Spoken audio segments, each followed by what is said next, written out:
I'm Judy Hudson, and also a representative of West Randolph, and I'm going to talk about somebody whom perhaps you don't know. Most of you probably remember Larry Martin, either from his days as lifeguard when he distributed fireballs to children, or when in the days he performed a variety of tasks for summer residents. How many of you knew his father, Armand, or his uncle Abel? The summer I was 12, my parents decided to build a cabin on our property west of Bowman, where we had set up a campsite the prior year. The construction was to be a family project, like Wynn's, but we were looking for someone with building skills to help us.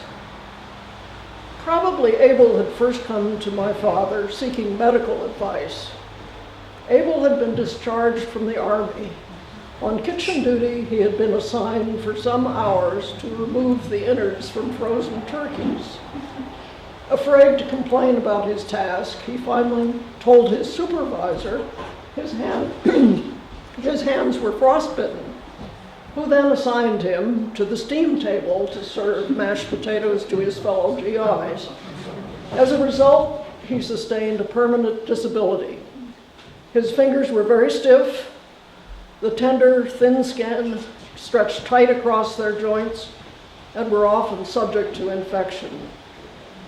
At any rate, Abel told my father that he was a Finnish carpenter, citing his experience in lumber camps before World War II. In fact, he was more a rough carpenter, but he certainly had more practical knowledge than we did. He arrived one day in his ancient truck with a collection of tools.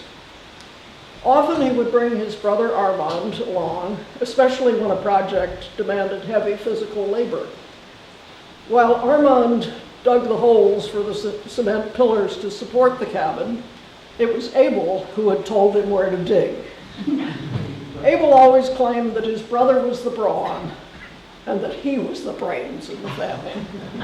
The two were always making derogatory comments about each other, mostly in jest.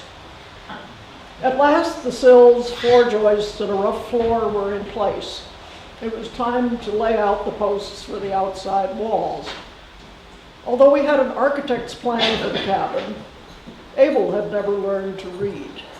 So I was assigned to decipher the plan and hold the tape measure.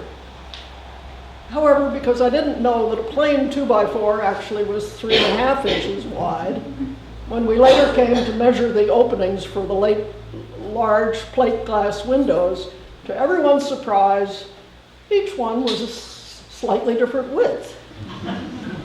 Abel's English was colorful. He talked about a niche as we were measuring something. Need another niche here. There were words that we all puzzled over. Organized pipe stumped us until he appeared with some galvanized pipe. We soon were galvanizing ourselves for action. Abel was always upbeat and cheerful. He liked to play tricks on my brother and me. He would arrive early in the morning, and if Steve or I hadn't gotten up, he'd stick his head under the tent flap and release his upper denture. Either trying to wake us up or abuse us. Anyway, Armand would look at his brother in disgust, saying, "By gar, someday you lose them teeth."